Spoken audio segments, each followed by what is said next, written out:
Good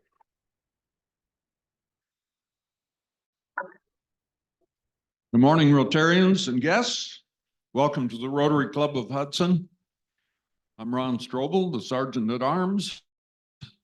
Our invocation this morning is by Jim Young. Good morning, Rotarians and guests. Let us pray. As we gather here today as Rotary members, we pray that we are ever mindful of opportunities to render our service to fellow citizens and to our community. Keeping in mind always the enduring values of life, exerting our efforts in those areas and in which things upon the future generations can build with confidence. In this troubled time, let us strive to make a better world. Amen. Thank you, Jim. And lead us in the pledge and the four-way test, John Adams. Thank heavens his airplane made it in last night. Thank you. Upon receiving this invitation, I was in Dallas the last couple of days, and that storm came through, and I was kind of wondering if I was going to make it home, but obviously I did. Please, good morning, Rotarians. Please join me in the Pledge of Allegiance. Pledge allegiance to the flag of the United States of America and to the republic for which it stands, one nation, under God, indivisible, with liberty and justice for all. And join me in the four-way test. The things we think, say, and do. First, is it the truth? Second, is it fair to all concerned? Third, will it build goodwill and better friendships? And fourth, will it be beneficial to all concerned? Thank you, John. And since this is the first meeting in April, we have some birthdays. Evidently, April is not a great month for birthdays. We only have two. So Doug McDowell is April 18th. James Field is April 23rd. So join me in the singing happy birthday. Happy birthday to you. Happy birthday to you. Happy birthday, happy birthday, happy birthday to you. And we have 4 people who joined Rotary during the month of April. Pat Shearer, April 4th, 2018. So he's got 6 years. Madeline Lapidi Carino, April 10th, 2023, 1 year. Virginia Fraser, April 20th, 2022, 2 years. And James Field, April 30th, 2011, 13 years. So congratulations, Rotarians, for your time. I know we have more than one guest today, but we have one guest who's visiting us as a potential Rotarian, and that's Brian Battaglia. Morning, Brian. And with that, we'll turn it over to our president, Terry Bortnick.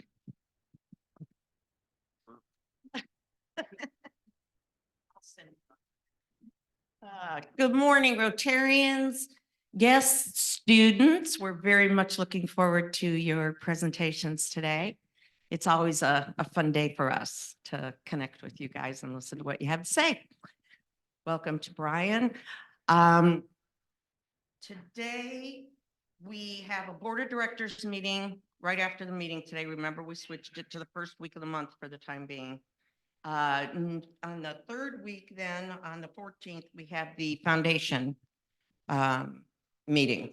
So those of you who are on the board for the foundation. Gala meeting, we're down to weekly meetings now, correct, Marilyn?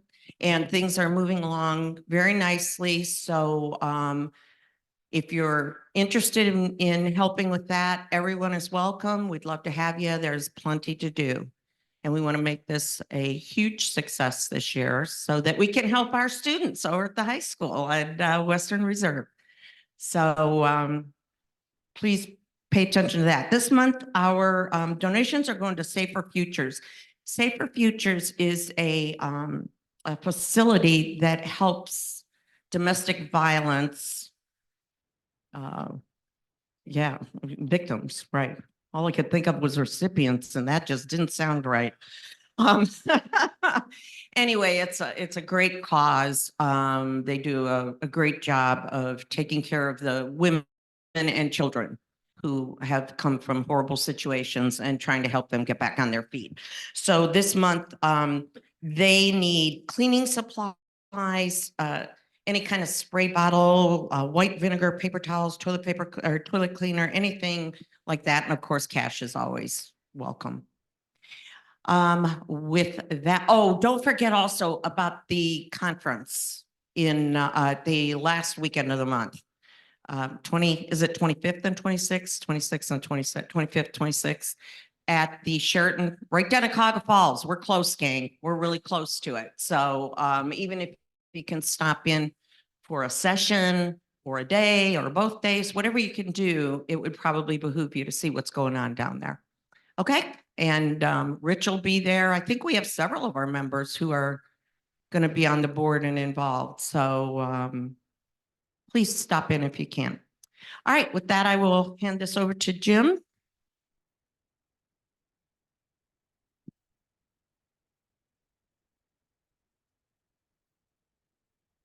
When Ron said the birthday names, you'd think I could remember the names of the two people by the middle of the song, but it had to be happy birthday, happy birthday. Terrible. Welcome. I every year look forward to this day, and it's always a lot of fun. It's fun getting here, and it's fun being here for this final competition here, which it doesn't stop here. First of all, welcome to the contestants, and you'll see why they're here shortly. I want to introduce some guests. I don't know if Sharif is here from Hudson High School yet. He was going to be here when he could get here. But from Western Reserve Academy, Donald Lee Ong, who took the lead in setting up the speech contest at Western Reserve. Todd has done it. That's great. And we have a really special guest. We have the head of the school, Suzanne Buck, who's here. So Suzanne, thank you for coming. Is there another guest from Western Reserve? Yeah. A teacher. Well, welcome. Welcome. Okay. Okay. I think I mentioned this in the past, but years ago, I was talking to my neighbor one time about what we were up to in the speech contest, and he goes, "Speech contest? I won it when I was 16." And I did some math and going, "Oh, this is older than I thought, this speech contest." That's amazing. But the speech contest is about 60 years old. We've been doing it for 60 years, and it's always been the four-way test. It's actually kind of cool that since the beginning of it was based in 1932 by Herbert Taylor, who came up with a four-way test, and it's been adopted by 50,000 business leaders have this four-way test on their desk, which hopefully says a lot, has a lot. But besides the value of organizing speeches based on the four-way test, the real value is to take young folks and stand in front of a group and successfully getting your audience. I don't really care whether you totally convince somebody, but if you had everybody to think about something in a way they've never thought before and look at it from a different perspective, you've been successful. A lot of valuable tools to take into your adult life. My favorite quote is, I've sent it out to some folks involved in this, from Gerald Ford. When he was president, he said, "If I could go back to college again, I'd concentrate on two areas: learning to write and to speak before an audience. Nothing in life is more important than the ability to communicate effectively." And if there ever wasn't a time now to have effective and I don't even know the words around it, that effective communication to your audiences, now's the time to do it. This process is going to be simple. The speakers have already drawn the order. They actually drew the order that they picked the tickets. So that was kind of odd. Speakers, they'll step up and jump right into their speech. After they're done, then you will have the opportunity to hear a little bit about them, but that's after they're done. So if they're ready, please turn off your cell phones. And if you can avoid getting up during their talk, anything that's distraction, probably you could avoid that, especially cell phones. Mine included. Okay. First speaker. Why not?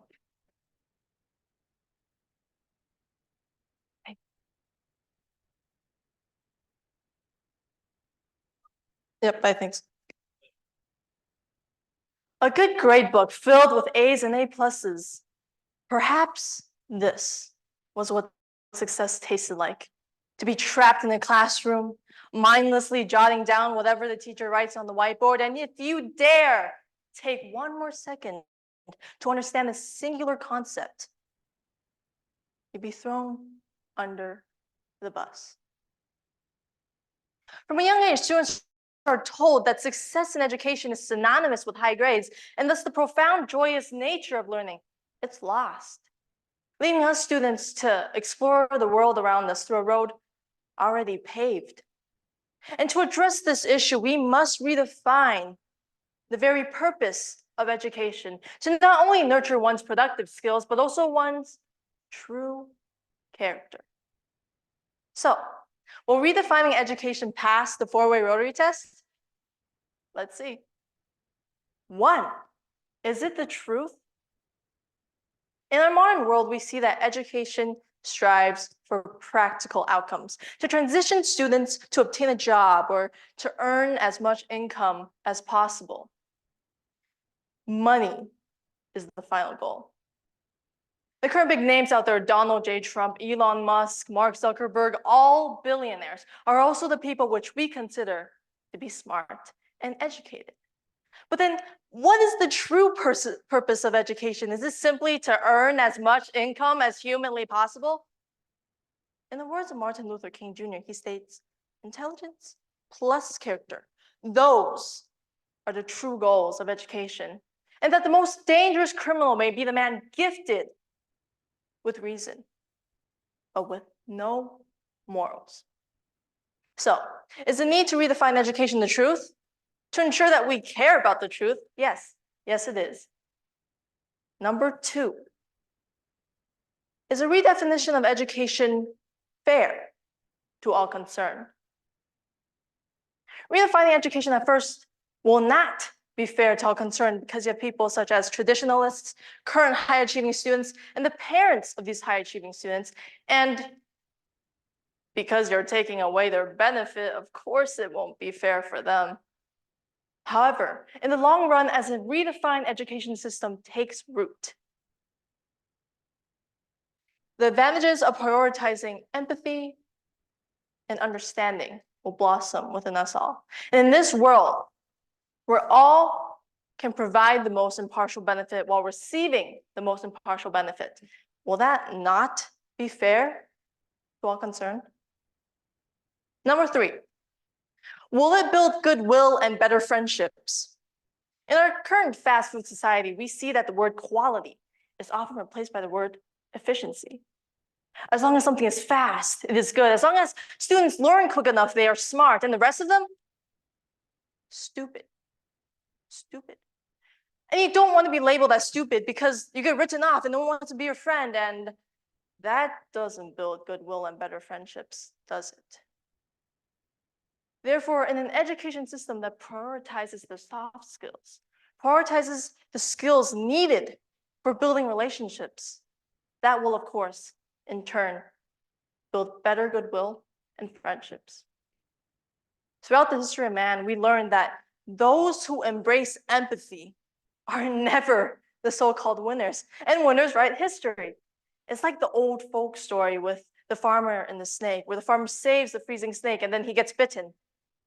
And so he never saves any dying critters on his farm ever again.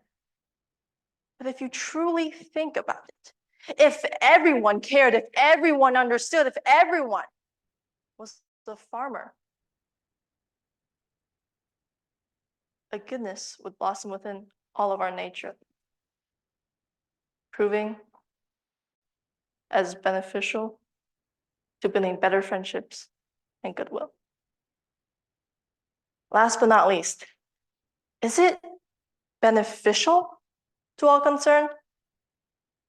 A study in 2002 conducted at the University of Michigan showed that 80% of students base their self-worth off of their grades. 80%. And I highly doubt that number has gone down over the years because my friends, the people around me, they all suffer from low self-esteem because of their grades.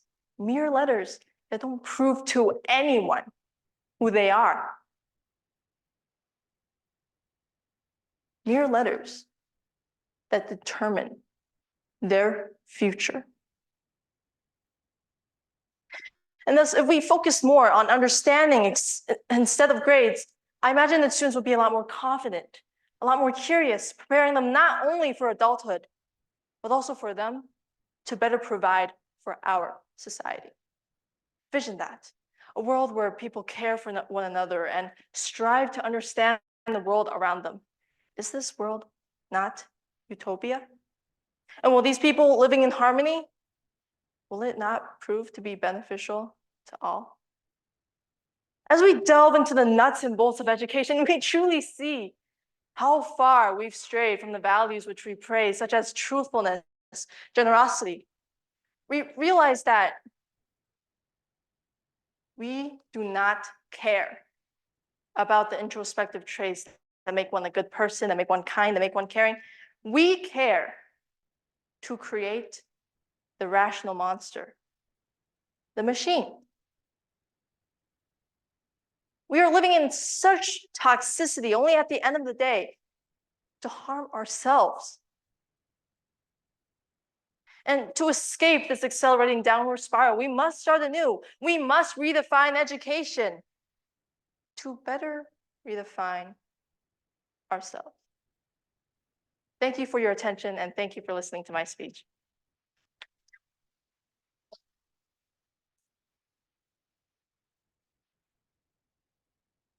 And as a small, I guess, introduction, my name is Andrea Zhang, or Andrea Chang, and I'm a sophomore attending Western Reserve Academy.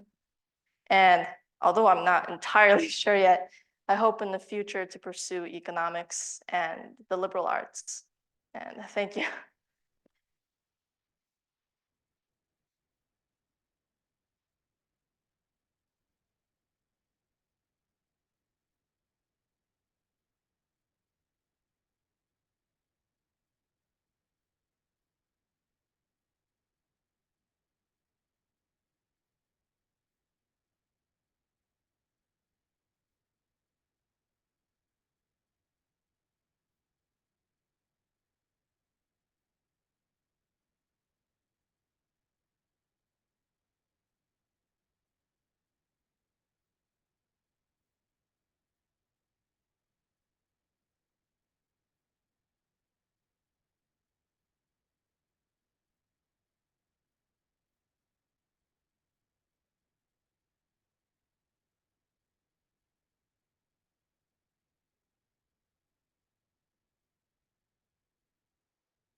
Hello? Good. Gay. I was 9 years old, sitting alone in row 6 of a cold yellow school bus, when I first heard that word echoing from the seats behind me. It was neatly packaged inside of a quick but piercing insult, as if it felt comfortable serving as a tool for violence. Although initially unaware of its significance, I could tell it felt both natural and out of place at the same time, a feeling I knew all too well. Faggot. I was 12 years old, utilizing social media as a means to understand my identity when I first encountered those 6 seemingly innocent letters.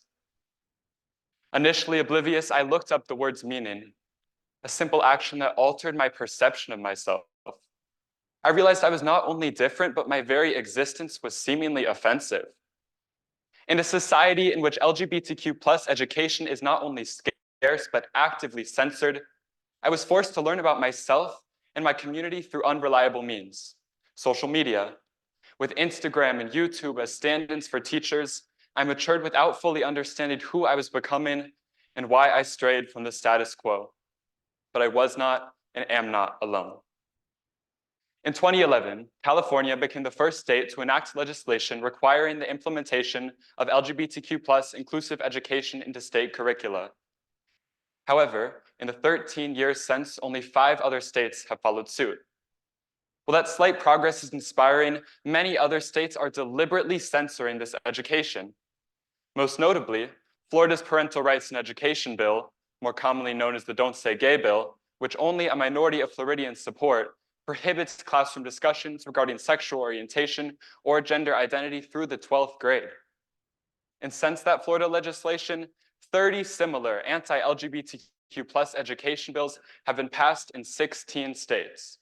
As I said, deliberately censored. So what do I propose?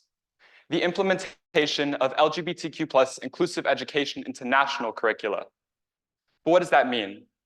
Many believe that this more inclusive education would result in primary school students learning about complex theory or detailed sexual education, but that is simply not the case. Instead, as teacher Sarah Springer states, primary school students might learn that families come in all shapes and sizes. And as they progress through middle school and beyond, they might learn about prominent LGBTQ+ figures, gaining insight into the challenges the community had to overcome to get to where it is today. So with that example in mind, let's walk together through the Rotary 4-way test. First, is it the truth? Well, drawing from personal experience, if I'd learned about my community through school rather than through unreliable means like social media, I would have learned that I wasn't different. I would have felt seen, heard, and understood, but it's not just my personal experience. According to the American Bar Association, LGBTQ+ inclusive education promotes a positive school environment and student well-being for all. So yes, it's the truth. Second, is it fair to all concerns? Of course it is. With 20.8% of Generation Z self-identifying as LGBTQ+, inclusive education would directly benefit 1 in 5 of our nation's students without harming the other 4.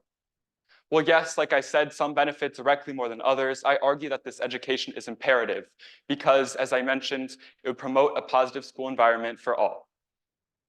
Third, will it bring goodwill and better friendships? Let's look at the stats.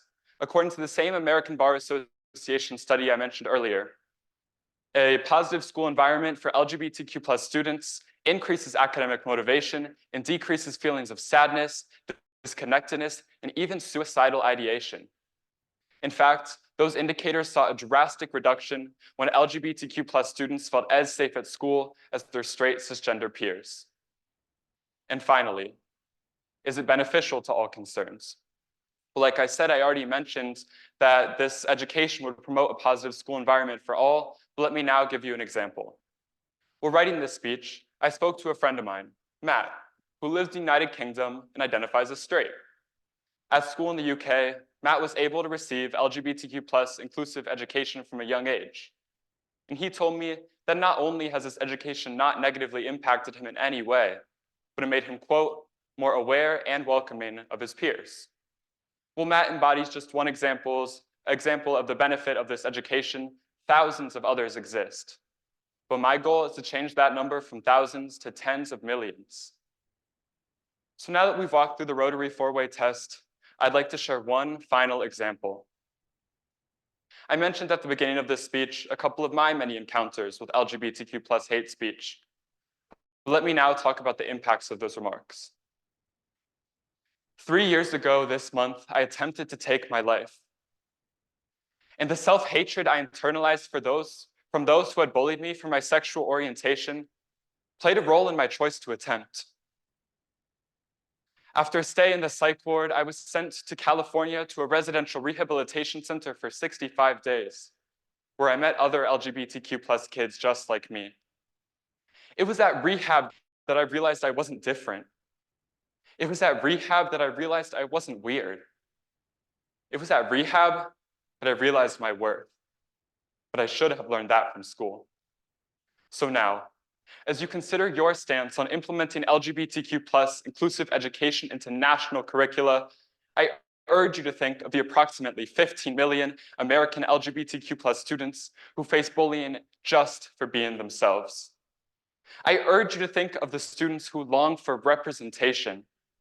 I urge you to think of me. Thank you.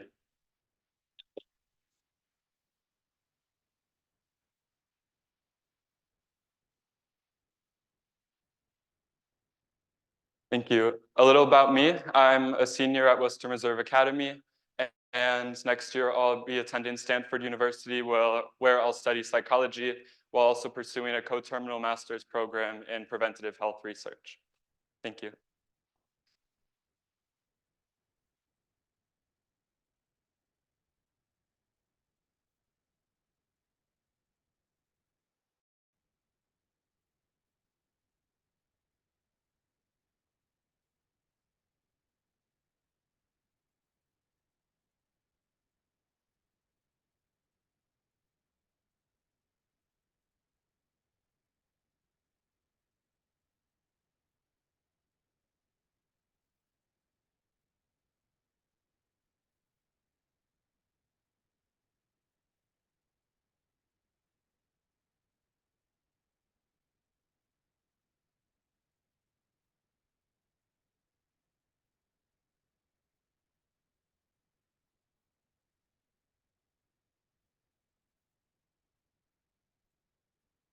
Can everyone hear me okay? All right. As a future conservation major, I spent way too much of my time thinking about habitats.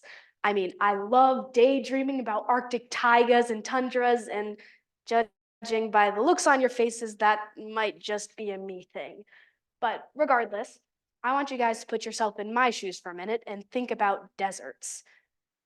What are you imagining? The Mojave, the Gobi, the Sahara, rugged conditions, sand and heat as far as the eye can see? Well, what if I were to tell you that hundreds of thousands of Ohioans are living in deserts today? And the only difference between what they're living in and what you're imagining is instead of sand and heat, they are surrounded by inaccessibility and insecurity. The Annie E. Casey Foundation defines food deserts as geographical areas where residents cannot access proper food, whether that be through healthy foods and proper nutrition, or food at all due to a lack of grocery stores. Today, using the Rotary 4-way test, I will be evaluating if food deserts are truthful, fair, connective, and beneficial, and ultimately I will outline potential solutions to the issue of food deserts. First, is it the truth? Do food deserts truly happen? Sadly, yes, they do. A USDA report from 2019 finds that 19 million Americans live in food deserts today. But why do these food deserts happen? Aren't grocery stores just everywhere? Well, on the surface level, they happen due to economic factors. When people have low incomes, they simply cannot afford to buy the healthier foods. A Harvard University research study found that on average, healthier diets cost $1 more per meal. And to us, this just sounds like pocket change. But when someone is living paycheck to paycheck on a tight budget, this $1 per meal is the difference between affording rent and being homeless. Not only that, but when someone is low income, they often can't afford reliable transportation to get themselves from their home to a grocery store, especially if that grocery store is far away and a fast food store is closer by. But on a deeper level, it also happens due to racism. Supermarket redlining policies of the 20th century have led to multiracial and Black communities having far less grocery stores than white communities per capita. In the 1960s, supermarket owners often didn't want to put their stores into Black communities because of these discriminatory policies. This means that people to this day still have less grocery stores in their areas. So they do happen due not only to low income, but to racist, discriminatory policies. Are food deserts fair? By this, I mean, do they affect everyone equally? And as I just outlined, no, they don't. They disproportionately affect low-income communities, as those with higher incomes can afford to buy the healthier foods. They can afford to travel farther to these grocery stores. Modern activists have also started calling food deserts food apartheids because of how they disproportionately affect Black and Latino communities. This means that your average person who is white and middle class is not as likely to live in a food desert as someone who is lower class or a person of color. This makes food deserts not only terrible, but discriminatory, racist, and classist. Do food deserts build goodwill and better connections? No. It is found that low-income students who cannot afford proper diets face cognitive and physical delays due to the lack of nutrition, stunting their personal and social lives. Kids with healthier diets are found to have better social play and social interaction because better food means more energy. When you are in a food desert community, this means that all of the students are stunted. They cannot have as much energy, they cannot have as much social interaction as a kid who gets proper nutrition. This halts their social lives for decades. Additionally, it also furthers community divides. Onlookers into food deserts will often think that people living in food deserts are simply lazy and they're making unhealthy choices on purpose, that they would rather get a McDonald's meal rather than going to the grocery store and buying produce. But what they fail to realize is the systemic issues that cause food deserts. This furthers divides between communities, making a negative social atmosphere and preventing friendships and good communication between communities in food deserts and outside of food deserts. Finally, are they beneficial to all concerned? As I have just outlined, they completely harm the social lives of students in various ways, but there are also physical health detriments due to food deserts. As we all know, eating processed foods leads to a myriad of health issues due to their ultra processing and unnatural ingredients, whether it be from the grocery store or fast food. This can lead to lifelong health effects such as diabetes, obesity, and heart issues, things that are detrimental and sometimes lethal. So, as we have outlined, food deserts do happen. They aren't fair. They hurt our friendships, and they cause lifelong health detriments and are not beneficial. So, what do? It's very simple from an outside perspective to just say, let's build more grocery stores. Let's put a grocery store outside of everyone's house so they can get that food. But that simply doesn't work. Even if that grocery store was just steps away from their house, that would only solve some cases of food deserts. It still would not help those who simply can't afford the healthier foods. And it's not because they're trying to buy organic primo stuff from Whole Foods. It's just because they can't afford non-processed foods. People also often say we should just invest more in nutritional health education at schools, teach kids how to make better nutritional decisions. But like I said, this isn't a choice. They just don't have the access to these foods due to their economic factors. So within these food desert communities, they need better jobs. They need stable, well-paying careers so they can continue to sustain themselves and help their kids get this better future. This means creating more jobs. This can be done through governmental policy, but it can also be done at a personal level. It takes only one person to donate to a food bank and give healthier foods rather than whatever you found in the back of your pantry. It only takes one person to start a business, to hire more people, to create social awareness and inform people about food deserts. It only takes one person to make change. Thank you.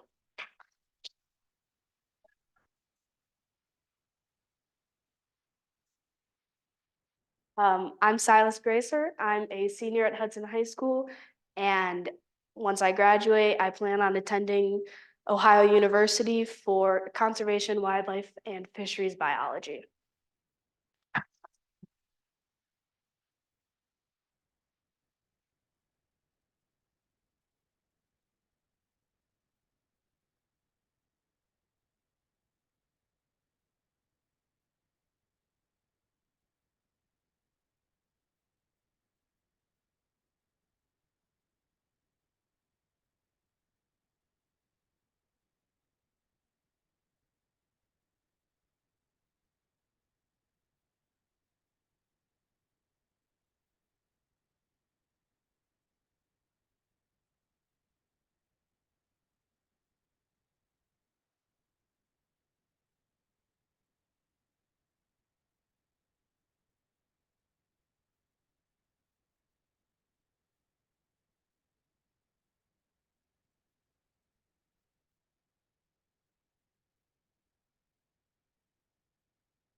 Can everyone hear me?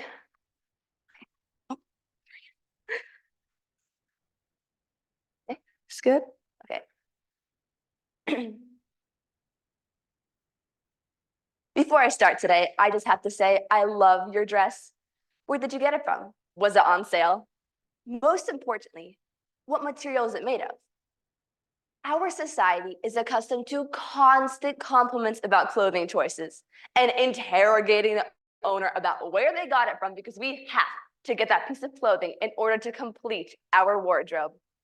Yet, I dare say, if I asked everyone here what material their clothing was made of or who made it, most of us probably wouldn't be sure. It's simply not something we look for when we shop. We hunt down for the most desirable prices and style, yet most of us don't think, am I purchasing cotton or polyester? Yet the former is biodegradable, while the latter will continue to exist on our planet forever. Today, using the four-way Rotary test, it's time we clean out our closets and shed some light on the dire realities of the fashion industry and the way our consumers' views of clothing are hurting the lives of others, the environment, and even ourselves. Is it the truth? Is it true that recent trends in the fashion industry are harmful? Let's take a look at some statistics. According to the Edmund Hillary Fellowship, the clothing industry produces over 100 billion pieces of clothing annually, yet only 1% is recycled. The rest, thrown into a landfill each year. This signifies that each second, a dump truck full of clothing is either landfilled or burned, contributing to the 10% of global carbon dioxide emissions produced by the fashion industry, more than aviation and shipping combined. It is clear that the fashion industry is more harmful than we may have realized. Is it fair? Is the current fashion industry fair? Well, we may think that current clothing prices are generally pretty fair. The way companies treat their workers is anything but fair. The fashion industry has largely relocated its production of clothing to impoverished countries, where it can get people to work for a meager wage in truly egregious conditions. Earth.org states workers in the garment industry are required to put in 14 to 16 hours a day, 7 days a week, and endure verbal and sometimes even physical abuse. Of those workers, less than 2% make a living wage, and some are children forced to work in order to keep their families fed. Next time you purchase that cute top from H&M, keep in mind it could have in the hands of an impoverished 14-year-old girl in Myanmar who made it. Will it build goodwill and better friendships? In order to answer this question, it is essential we examine the amount of time and money we put into shopping. According to the New York Daily News, the average American woman spends close to 400 hours a year shopping, amounting to 8.5 years spent shopping during a typical lifespan. Would this money and time be better spent helping those with less instead? Worldwide consumer spending on clothing and footwear amounts to $2 trillion annually. Yet $267 billion would be needed to end world hunger. I understand clothing is an essential we all need. Yet how much of what we buy is truly needed? If we focus on spending less on ourselves, we can truly create goodwill in the lives of others by being more generous with our time and money. Will it be beneficial to all concerned? Clearly, mass consumption of clothing is not beneficial for the environment. The Geneva Environment Network states, fashion production dries up our water sources and pollutes our rivers and streams. If we continue treating our planet in this manner, we will quickly use up the precious resources we have just to produce more clothing. Quantity isn't the only environmental concern. Material is too. Non-biodegradable materials like polyester and rayon have become increasingly popular. Polyester makes up 54% of the global fiber market, yet it cannot be recycled. What's more, clothing made of these materials also tends to be unhealthy for our skin. Polyester is a type of plastic and is partially derived from petroleum. I don't know about you, but I'm not sure how I feel about wearing plastic on my skin. iClinic found that constant contact with polyester can lead to health issues like skin and lung cancer. Wearing clothing made of these synthetic materials is harmful for our health and the health of our environment. I hope you become aware of some of the concerning truth behind the fashion industry and that you are inspired to change some of your actions. The truth is, each and every one of us contribute to the issue. That's why for today's speech contest, I decided to thrift an outfit that would be healthier for both the environment and my skin. So next time you shop, pay attention to the material of the clothing. Is it made of a biodegradable material like cotton, linen, hemp, or wool that is healthy for our skin? Or is it made of a toxic material hiding under the name of rayon, nylon, acrylic, or viscose? Also, be conscious of what store you purchase your clothes from. There are several stores out there like Yes Friends, Dedicated, and People Tree, just to name a few, that are committed to creating high quality products and pay the workers a fair wage. It's true these clothes tend to cost more, but they also last longer than that sweater you bought from Shein 2 weeks ago that looks like your cat's new favorite blanket by now. Another great alternative is a thrift store. Clothing in these stores can be reused by others instead of being tossed into a landfill. This benefits the environment and your wallet. The most important thing we can do is create a ripple effect of awareness. Inform others of the harmful cycle they may be participating in.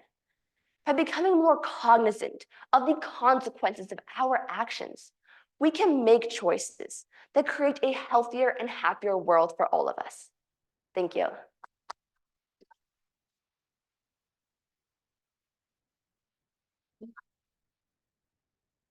My name is Gabriela Scamra. I am a junior at Hudson High School, and I'm still undecided about my future. I'm exploring various options.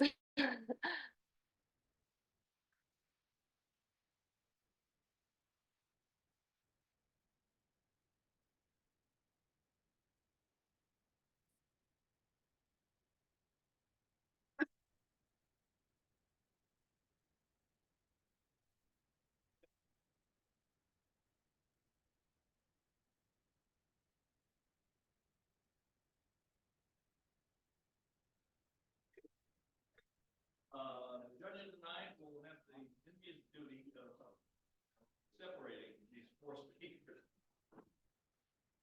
Microphone here.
Oh, yeah, yeah.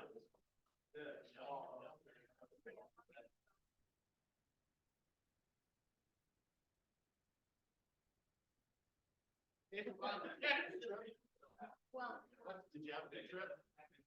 Yeah. Go back. No.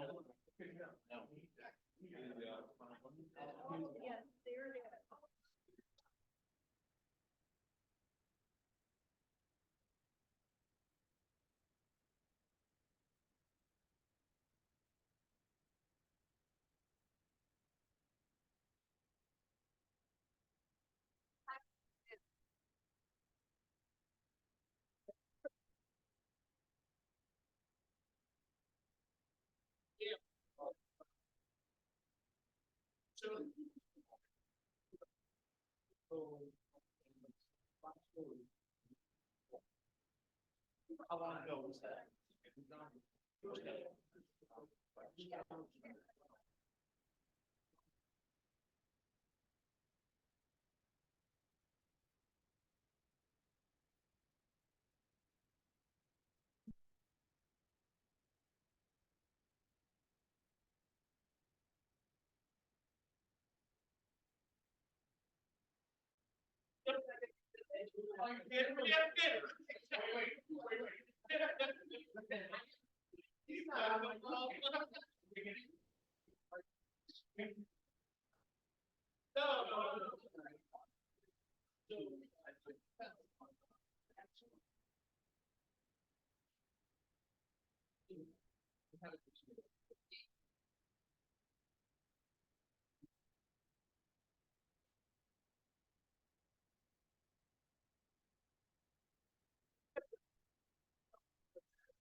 Take away over there.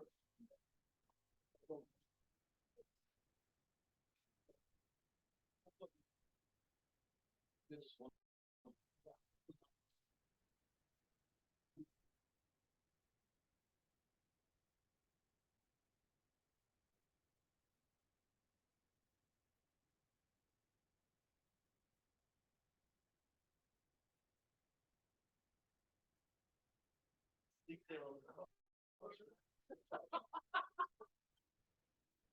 Sounds like it's getting more of that. Way.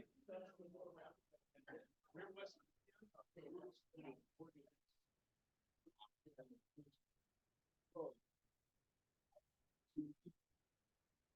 yeah.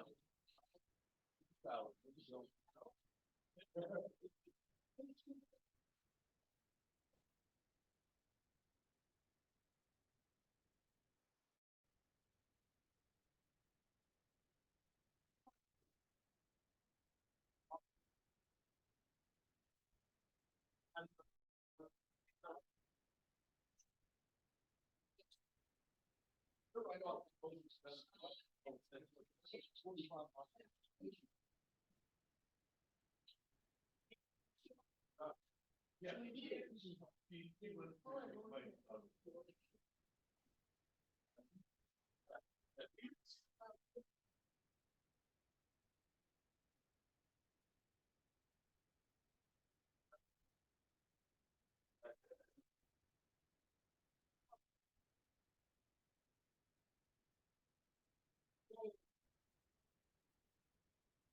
Is that like the trending wind? Went from clockwise to counterclockwise or something like that? Yeah. Quiet. Wow.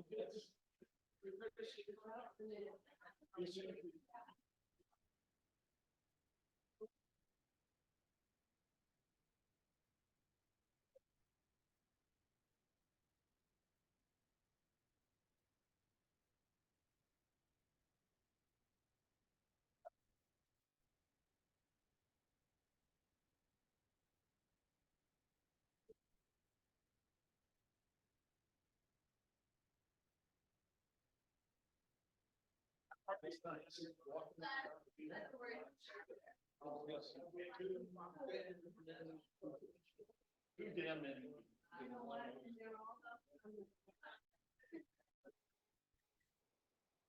Cubans.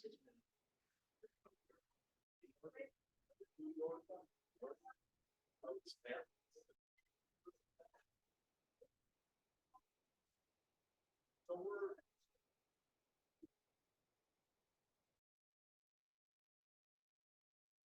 Yes.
We used to, when we go to 12 cents.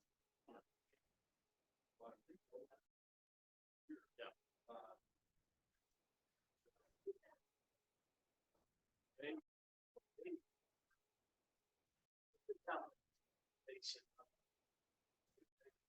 Ohio, Cincinnati. Oh, absolutely. But.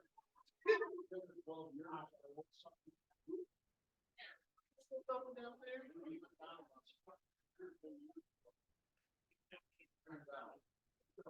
We may have been there that time. It was, yeah. It was, we have one of them. Yeah, we've got friends from way back.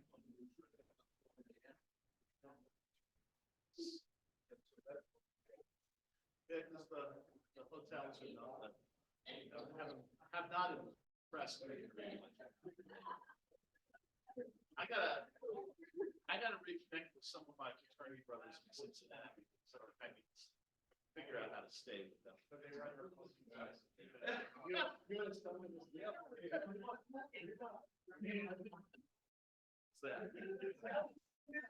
Oh, nice.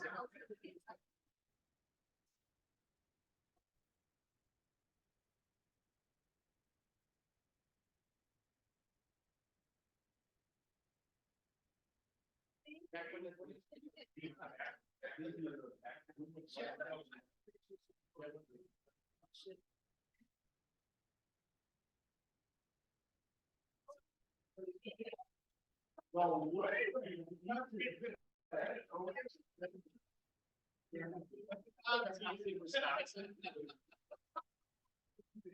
it was an honor.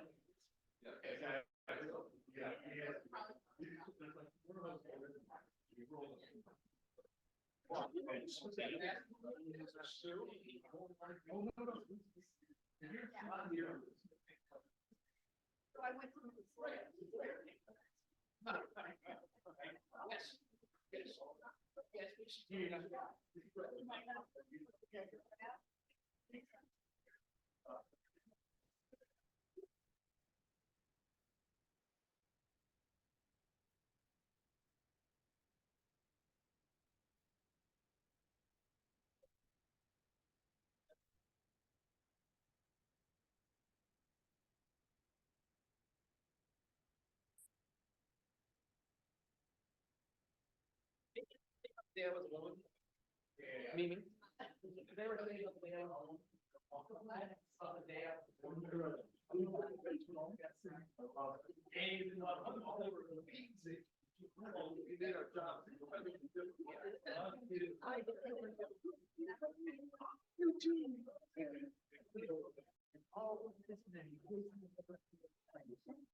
That's why I didn't make it on Thursday.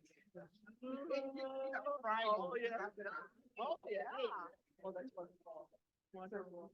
Congratulations, and he's home. He's home. Everybody's good. Everybody's good. So we're trying to stay out of the young couple's way. I know, they need privacy. Now, you know, I wish his mother understood that. His mother is going overboard with goofy. She bought a baby monitoring system with a camera. And she told me, she's like, I need to come to get him because I need to watch him. And I was like, I mean, that's they don't really know the name. They didn't even know. They didn't do that. She was like, huh? And he was like, that's a very good privacy. Sure. No. This is don't do that. No. No, if you want to see him, do a video chat with him, go to Rotary and to see him. When they're friends, they like that. They're so stuff. And they're all sleep deprived. So who knows? Hannah's nursing. Oh, she's gonna be in the baby's room. The nursing room. To a camera? No. Yeah, she had the baby yesterday. And Frank, the daddy went to go get him. She gave her these numbers. She said, "You need to wash your hands." I'm like, woman, that is his problem. Well, I know that's very frustrating. My husband was like, but we go to the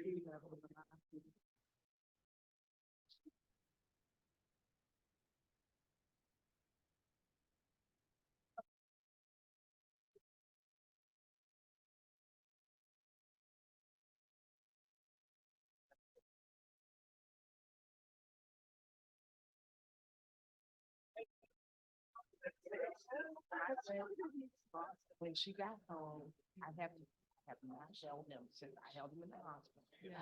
When they needed to, and since she's been home, I haven't touched him. Yeah.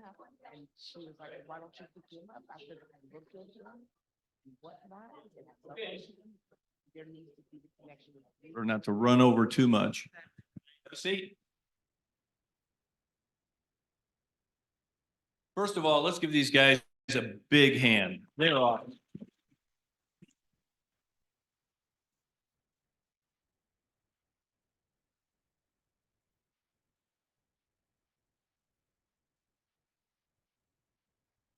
I thought the judging would be as close, and you can imagine as close as it was.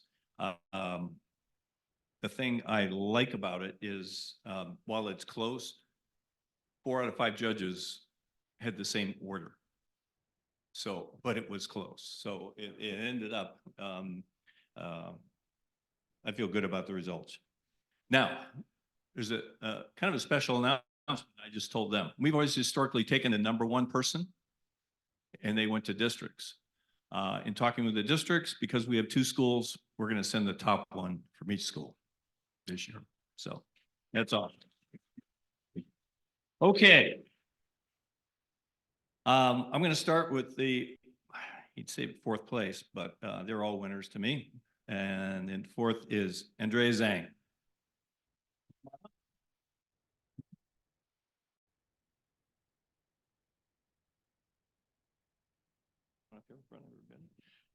Third, Silas Grasser.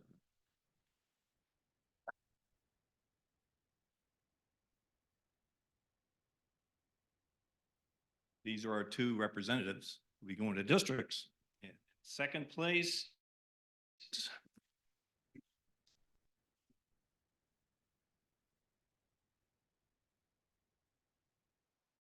Congratulations. Welcome. And can we get someone to take an official picture here for us? Marilyn, great. Or two official pictures. All right. I want a picture with Donnelly, you want to come up, and Todd?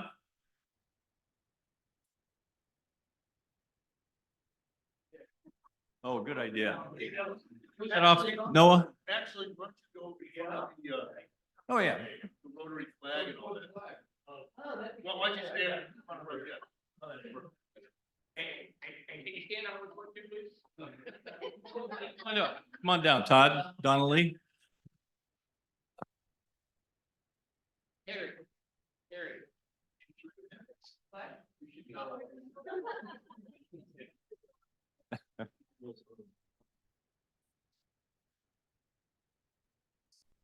Awesome.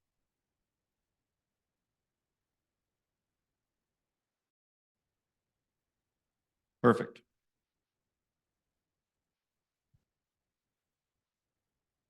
Thanks again to the faculty that helped. We couldn't get it done without you and your recruiting, and it goes a long way to keep this enterprise going. So appreciate it.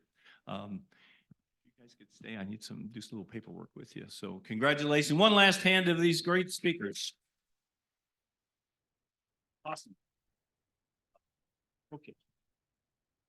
Fine.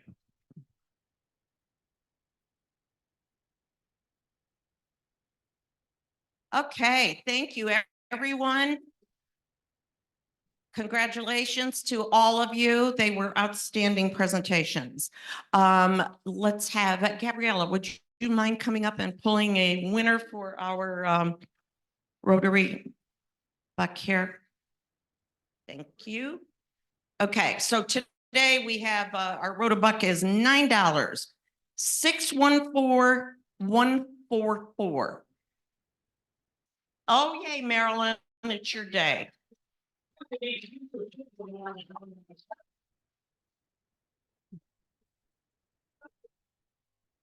All right, let's see if you can do it today, Marilyn. We are $186. Oh, so close, but not today. Okay, here's your envelope. There you go. All right, thank you, everyone. And with that, go ahead and don't forget Board of Directors meeting. Have a great day, everyone. Go out there and make it a good one.